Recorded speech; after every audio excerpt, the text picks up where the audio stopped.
From fabulous Las Vegas, Nevada, this is Pod Therapy. Real people, real problems, real therapists.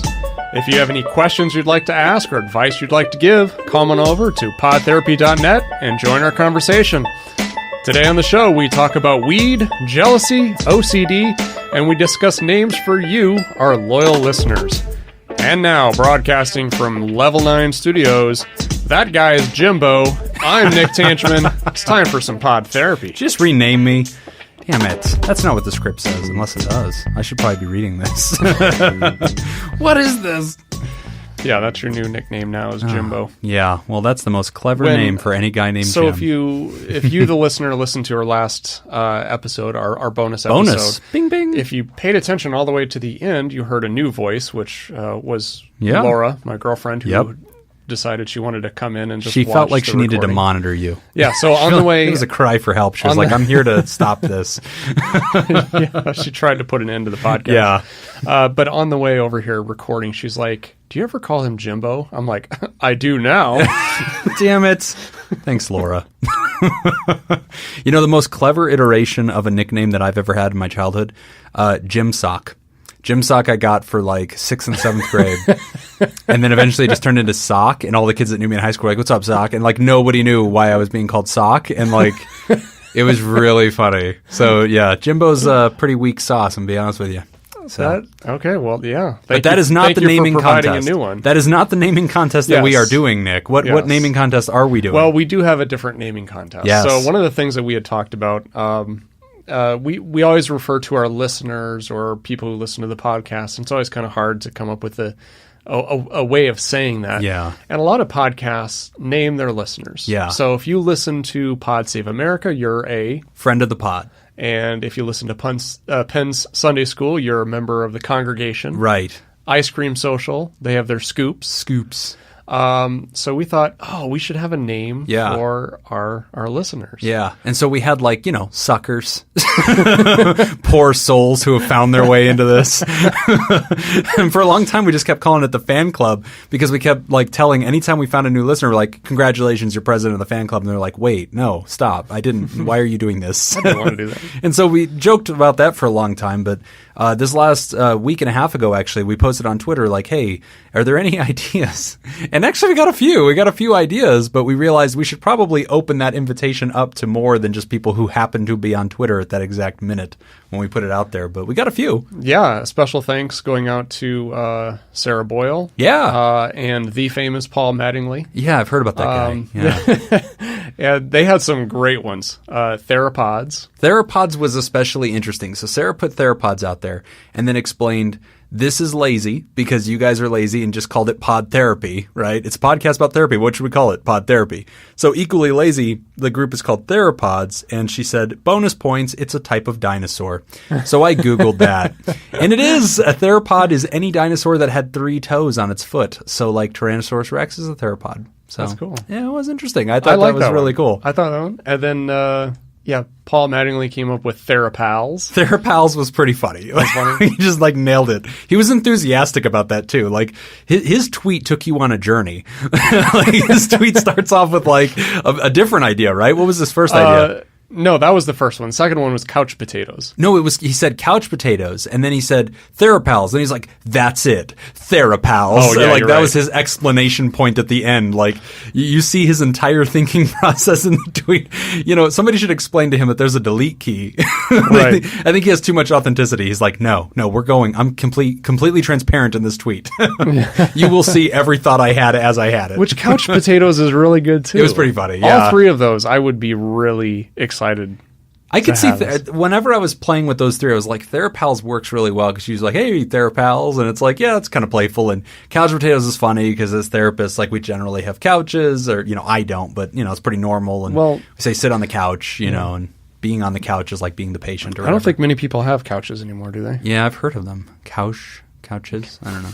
What was that chair called that Freud had? That was it a chaise? Is that what that was? Chaise. Okay. Chaise. Oh, what? It's pronounced that? Yeah. Really? I believe so. Correct me, listeners, if I'm wrong. But I feel like you are. I don't know. Chaise. But then we probably Americanized it and just called it a chase. But like the croissant. Croissant. So just for FYI on the Freud thing, we actually don't use those. We usually just use a chair. Like we face you. We don't point you at the wall and make you lay down. And don't sit behind you out of sight. No, we don't do that. But I mean, psychoanalysts might still do it, but most don't. And funny side point, Freud admitted the reason he wanted that was not for any psychotherapeutic reason. It's because he thought it was weird when people were looking at him. And he felt uncomfortable. Really? That was the way he did it, yeah. So anyway, interesting point. So we are all calling, right? We're inviting you, the listener, to give us your ideas. What would you have this group named? What is the plural for the word listener for the group that is part of this? Because one of the things that Nick and I, to come back, and actually by way of reintroduction, Nick, we've agreed that every 10 episodes we will come back to the vision of the podcast, what we're really doing this for. And so when Nick and I, who are real-life therapists, would listen to podcasts, we're both fans of so many different shows, and we thought, man, it's really neat. Podcasting is a great way to talk about great ideas and get information out into the world, but also interact with humans. And we decided to start this podcast because we were like, man, it'd be really cool to destigmatize mental health, to introduce people to what it's like to really meet a therapist. We're not this spooky, weird, guy that you see in like a movie, but we're just really these know-nothing idiots that are just sort of, meandering through your life. And so we thought, let's expose people to what it's really like. But one of the things we're really passionate about is creating like this team of people that, are our listeners who can help us do some really cool things in the community. We want to do things like raise money for really cool things, or, May was Mental Health Awareness Month, and we were like, oh man, we wish we kind of had that team spirit that we could kind of take an issue and run with it and do something productive and, be good people at the world. And so, this is the beginning of that. This is what it looks like to create that kind of a movement. So all ideas welcome, right, Nick? Yeah, and if you have any ideas, you can tweet to us at podtherapyguys. Yeah. Email us at podtherapyguys@gmail.com. Yep. Or go to the website, podtherapy.net. And that's actually the fastest, and so like you can go on the website, podtherapy.net, and there's a button that says ask us a question, and there's another button that says ask by email, because sometimes if you ask so if you click the button that says ask us a question, a little field text box pops up and just says, what do you want to say? And you don't have to put your name, you don't have to put anything. You just put A, B, C, D, E, F, G, and then you can hit just OK or send. And it comes straight to us. We get that immediately. No name, no anything. That's actually, I can't believe we're on like episode 21 and we've never talked about this. Yeah. But if you go through the website, you can ask any question you want anonymously, so even we wouldn't know. Yes. Yeah, we don't know who you are unless you tell us this is Bob, or, you can give yourself a clever name. But a lot of people have expressed, hey, your little anonymous box kind of only allows for about a paragraph of writing, and then it kind of cuts you off. If I have a longer question, how do I submit that? And so that's why we also put the email up there and just said, if you want to just send us that, that's fine too.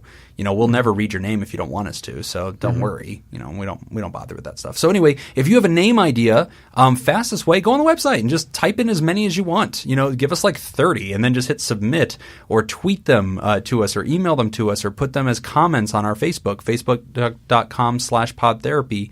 But we really want to hear you this week. Come up with any idea. All ideas welcome. And Nick and I are going to go through them and cultivate those, and we will announce the best ones in the next show. Yep. And then we will come up with some kind of fun way to put it to a vote. So we will figure out. But we want to name our little community because there's enough of us now that we can form something, and let's have a plural identity. Yeah, that'll be fun. That will be fun.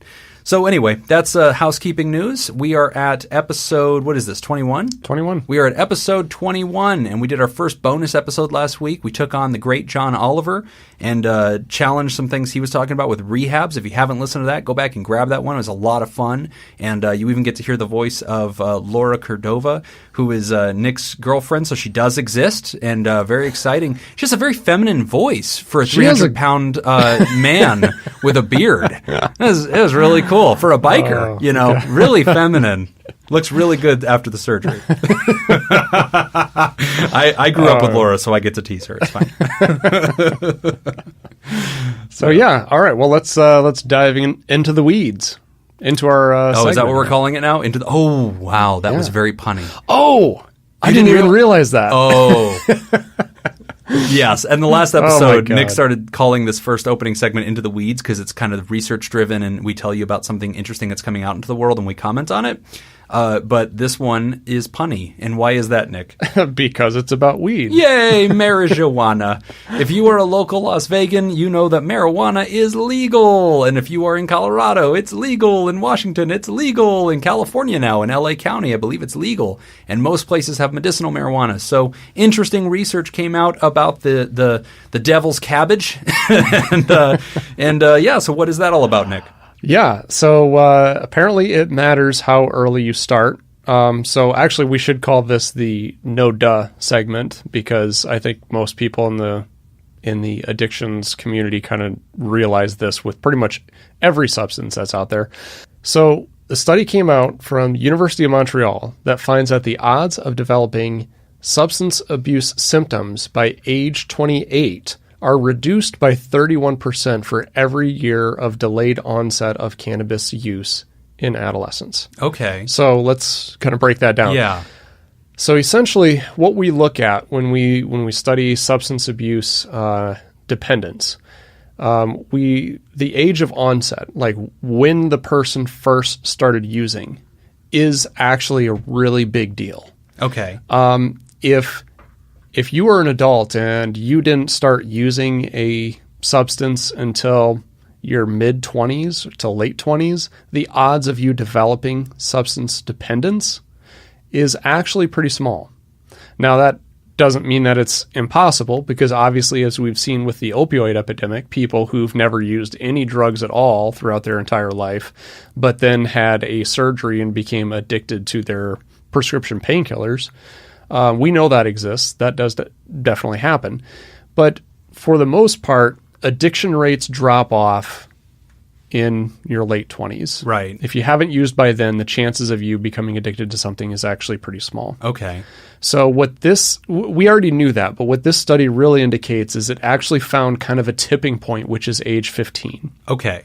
So if you use marijuana before age 15. So for every year prior to age 15, your likelihood of developing, or the odds of developing, increase. And we're talking about developing an addiction. Developing an addiction. Got it. So your odds of developing an addiction at some point in your life get pretty impressively higher if you're using marijuana in adolescence. And it's adding... In fact, every year before 15, we can quantify your odds are 31% higher just because of that. For every year. Yeah. But it's not like if you use at 15, you're clear. There's no problem with developing addiction. No. Right. Yes, exactly. So if you started using early on, your chances of becoming addicted to something are much higher. And we'll kind of break this down, and it actually makes sense because it kind of has a lot to do with, obviously, your brain development. Yes. Yeah. So one of the things, I think I mentioned in the last show that I used to work at a treatment center for teenagers. Yes.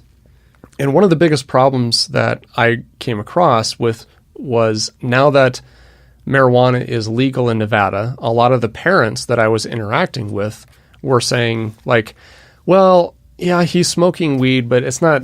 To me, it's not that big of a deal because, it's going to be illegal soon. So I constantly had to remind the parents, it's legal for someone over 21. Right. And that that number, 21, wasn't just chosen arbitrarily. Right. It was chosen based off of science and brain development. Yes. So the effect that marijuana has on a full-grown adult, fully developed brain is different than the effect that it has on a brain that's still developing. Right. Yeah. Right. So this is really important stuff to take a look at. Even if marijuana becomes legal, that doesn't necessarily mean that parents should just kind of look the other way and see it as harmless. Yeah, and so I want to piggyback on that. So a couple of thoughts on this. So marijuana is legal in our state. Okay, it is legal in our community, and we run a rehab. So we have had to interact with this situation quite a bit.